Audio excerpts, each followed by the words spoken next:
मैं पुनर्जन्म में विश्वास नहीं रखता हूं, लेकिन मुझे अगर हिंदुस्तान में फिर से जन्म लेना है और भगवान को मैंने एप्लीकेशन किया कि विदाउट कास्ट, किसी जाति बिना घर में मुझे जन्म दो, संभव है? बिना जाति के आधार पर कौन सा ऐसा घर होगा कि बिना जाति के घर में? नेक्स्ट टाइम यादव के घर में चलेगा और यादव मुंडे के घर में। आखिरी देखिए, ओबीसी कास्ट नहीं है, एक क्लास है, क्योंकि आप 3 क्लास बनाए गए। शेड्यूल कास्ट एक क्लास हो गया, शेड्यूल ट्राइब एक क्लास हो गया और ओबीसी एक क्लास हो गया। शेड्यूल कास्ट बोले तो ये उसमें कहीं जाति आती है, शेड्यूल ट्राइब में भी कहीं जाते हैं, वो क्लास हो गया। और कॉन्स्टिट्यूशन ने अधिकार दिया, मैंने आपने नहीं, हमारे कहने से क्या होने वाला? कॉन्स्टिट्यूशन में दलित और शेड्यूल ट्राइब और शेड्यूल कास्ट को आरक्षण दिया, ओबीसी को नहीं दिया पार्लियामेंट में। लेकिन काका कलेकर कमीशन बनी और उसमें ओबीसी को विभिन्न प्रदेशों को अधिकार दिया कि वो अपने अपने प्रदेशों में अधिकार दें। अगर होम मिनिस्टर होता है तो मुझे कॉन्स्टिट्यूशन में पहला अमेंडमेंट जो है वो ऑनरेबल मेंबर प्लीज तो पहले नहीं था, अमेंडमेंट आया। मैं वही मैं कहना चाहता हूं, आजादी के छोड़ो, हमारे जमाने के बाद इस देश में मद्रास और कर्नाटक ऐसे प्रदेश हैं जिन्होंने आजादी के पहले भी आरक्षण दिया था। और मैं उस महाराष्ट्र से हूं जिन्होंने शाहू महाराज ने ओबीसी शेड्यूल कास्ट को आरक्षण दिया था आजादी के पहले, और डॉक्टर बाबा साहब अम्बेडकर को स्कॉलरशिप शाहू महाराज ने दी थी। तो आरक्षण ये बड़ौदा से दी थी गुजरात के लोगों को। तो अध्यक्ष महोदय, ये कास्ट सिस्टम को आपके कोई सत्ता के कारण कुछ गड़बड़ हुआ ऐसा नहीं मानता हूं, लेकिन वास्तविकता है, जात है जो कभी जाति नहीं। जिन्होंने ईसाई धर्म स्वीकार किया, जिन्होंने मुगलों के जमाने मुस्लिम हुए, वो जाति को लेकर वहां गए, वो जात नहीं कभी। और जाति के आधार पर हम जनगणना इसलिए आवश्यकता क्यों है? क्योंकि पिछड़ापन जाति से जुड़ा हुआ है और जाति पिछड़ेपन से जुड़ी है। जन्म के आधार पर पिछड़ेपन है, जन्म के आधार पर गरीबी है। वो पिछड़े हैं जो गांवों में रहते, जिनको पीने का पानी नहीं, जिनको सड़क नहीं, बिजली देखा नहीं, जिनको तन पर पहनने के लिए वस्त्र भी नहीं है, ये लोग पिछड़े हुए। अब 63 साल के आजादी के बाद भी आप उनको न्याय नहीं देना चाहते। जनगणना में ओबीसी का जनगणना में नहीं करना, ओबीसी को जस्टिस, सोशल जस्टिस नकारना। सरकार सोशल जस्टिस नहीं देना चाहती। डॉक्टर बाबा साहब अम्बेडकर, महात्मा ज्योतिबा फुले, शाहू महाराज नहीं होते तो ये वर्ग संगठित भी नहीं होते, वो अपनी लड़ाई लड़ने की ताकत भी नहीं रखते। और उन्होंने समता का विचार रखा, समानता का विचार रखा। हम एक रास्ता का समाज का विचार रखते हैं। हमारे देश में जातियां विभिन्न होते हुए गड़बड़ क्या है? अलग अलग जाति है, इसका मतलब क्या है? ये बुराई है या अच्छा, ये सोचने का ये समय नहीं है। जातियां विविधता में अलग जाति, अलग वेश, अलग भाषा, अलग प्रदेश, फिर भी हमारा एक देश। इसलिए पिछड़े हुए वर्गों के देशभक्ति के बारे में आशंका जताना गलत। किसी भी काम के लिए होता है, वो पिछड़ापन सालों से, सदियों से है। उनको हम वेलफेयर स्टेट गवर्नमेंट में उनको न्याय देना चाहते हैं कि नहीं, ये सवाल है। और काका कलर के बाद मंडल आयोग आया, मंडल आयोग ने जातियां ढूंढी कितनी, 3743 इतनी कास्ट है। कितनी कास्ट है? उसमें उपजातियां हैं। अब इन्होंने कहा कि रोटी बेटी व्यवहार होता नहीं है, होना चाहिए। अरे भाई, जातियां इतनी है कि जयप्रकाश नारायण ने जाति तोड़ आंदोलन किया, कई लोगों ने इंटरकास्ट मैरिज किया, मैंने भी किया। अब इंटरकास्ट करने वालों की एक अलग जाति हो गई, जाति तो नहीं गई। हाँ, तो जाति नहीं जाती। Please no cross talk. तो मंडल आयोग ने कहा है कि 52% ओबीसी हैं। और नहीं, मेरे पार्टी का समय 52% ओबीसी है, उनको 52% आरक्षण मिलना चाहिए, लेकिन कोर्ट ने फैसला किया 50% आरक्षण। क्यों? वाई आरक्षण? जो लोगों को आज तक सोशल जस्टिस नहीं मिला, सामाजिक न्याय नहीं मिला, जो दूसरे के बराबरी के नहीं है, उनको न्याय देने के लिए आरक्षण आया। और उसके आरक्षण किस आधार पर दिया जाता है? केवल जाति के आधार पर ही आरक्षण दिया जाता है, इसलिए जनगणना आवश्यक है। अध्यक्ष महोदय, रेन के आयोग 2004 में अटल जी के सरकार में उसकी नियुक्ति हुई थी। उन्होंने 2008 हमारे अध्यक्ष सोशल वेलफेयर मिनिस्टर थी, उनको अपना रिपोर्ट दिया। उनमें ही ओबीसी जातियां आती। उन्होंने कहा 47% ओबीसी जाति उनको रेशन कार्ड नहीं है।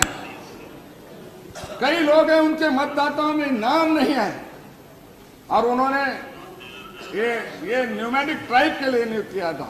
ये रेन की जो रिपोर्ट है वो लागू नहीं की सरकार ने। मेरी मांग है कि रेन के आयोग रिपोर्ट की ये लागू करनी चाहिए और ओबीसी को न्याय देना चाहिए। उनको घर नहीं, उनको जमीन नहीं है। अध्यक्ष महोदय, ये 3 कालेलकर, मंडल, रेन के आयोग, इन सब का परिणाम यही है कि ओबीसी की संख्या कितनी है, जनसंख्या, उसका अंदाजा किसी को भी नहीं है। और क्या एक साइंटिफिक तैयार होगा देश? किसी को कहने का कोई अधिकार नहीं कि साइंटिफिक बेस तैयार होगा कि यह जनसंख्या है और इसके जनसंख्या के आधार पर विभिन्न प्रदेशों में आरक्षण दिया जा सकता है। अब कॉन्स्टिट्यूशन में शेड्यूल कास्ट के लिए शेड्यूल है, शेड्यूल ट्राइब के लिए शेड्यूल है। जैसे कॉन्स्टिट्यूशन में पार्लियामेंट है उसके लिए शेड्यूल है, स्टेट गवर्नमेंट है उसके लिए शेड्यूल है। राजीव गांधी ने कॉन्स्टिट्यूशन में परिवर्तन करके पंचायत राज को शेड्यूल लाया। मेरी मांग है शेड्यूल कास्ट के लिए शेड्यूल है, शेड्यूल ट्राइब के लिए शेड्यूल है, कॉन्स्टिट्यूशन में अभी ओबीसी के लिए भी शेड्यूल होना चाहिए। और कॉन्स्टिट्यूशन के अधिकार तो उनका अधिकार नहीं, उनके लिए अलग मंत्रालय भी होना चाहिए। बातें तो बहुत करते हैं, लेकिन उनके लिए सब जातियां बराबर है, सब बराबर है। क्रिमिलेयर लागू है, शेड्यूल कास्ट को, शेड्यूल ट्राइब को क्रिमिलेयर नहीं है, लेकिन ओबीसी को क्रिमिलेयर है।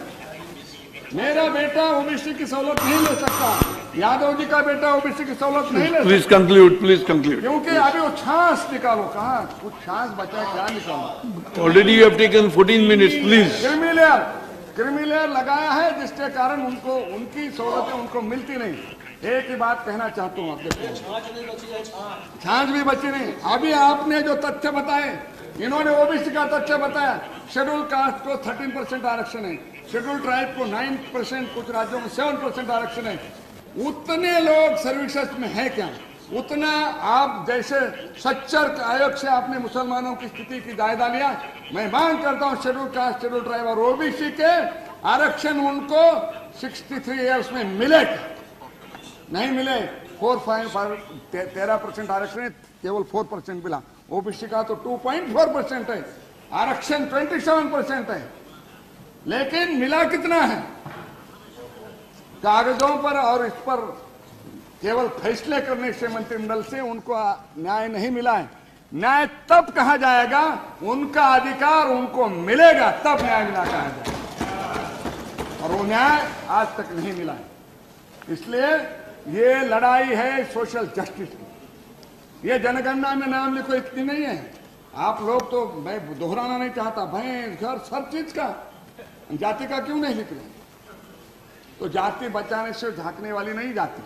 तो जाति ये कह के कहना, मुझे मालूम नहीं कि सरकार क्यों सोच रही है। और हमारे संघर्ष भी हो रहे हैं। अब अमीरी और गरीबी में भी अंतर बढ़ गया है। पिछड़ी हुई जातियां 63 ईयर में, इसका अधिकार कौन है? मैं आपको चरणदास जी पूछना चाहता हूं, 63 साल में सबको बराबरी का दर्जा होता, सबको अवसर होता, तो ओबीसी भी आरक्षण नहीं मांगते। लेकिन क्यों? वो पिछड़े, ज्यादा पिछड़े हुए, उनको किसी एजुकेशन में नहीं, पॉलिटिक्स में नहीं, हर स्तर पर वो अगर पिछड़े रहेंगे। 50 to 54% पॉपुलेशन अगर विकास से, सुविधा से, प्रगति से दूर रहेगा तो देश आगे कैसे बढ़ेगा? मुझे लगता है कि ओबीसी को राष्ट्रीय मुख्य धारा में लेकर उनको आरक्षण, सुविधा और जनगणना करना ही चाहिए। सरकार क्यों इसको 2 मिनट सरकार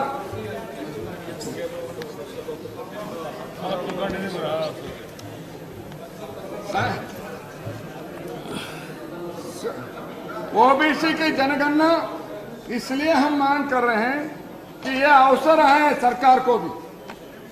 ये मौका आपको खोना नहीं चाहिए स्वामी जी। मोहिली जी, ऐसे मंत्रिमंडल में तुम्हारी बात नहीं सुनते तो क्यों बैठे हो ऐसे मंत्रिमंडल?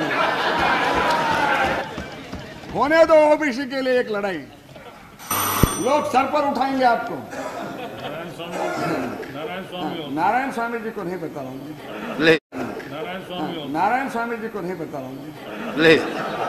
तो अध्यक्ष महोदय, ये मामला जनसंख्या का है। अगर 80 साल जनसंख्या ओबीसी की गणना नहीं हो, क्या एक कॉलम भरना है शेड्यूल कास्ट, शेड्यूल ओबीसी, और ओबीसी लिख के अपनी कास्ट लिखेगा, उसमें नुकसान क्या है सरकार का?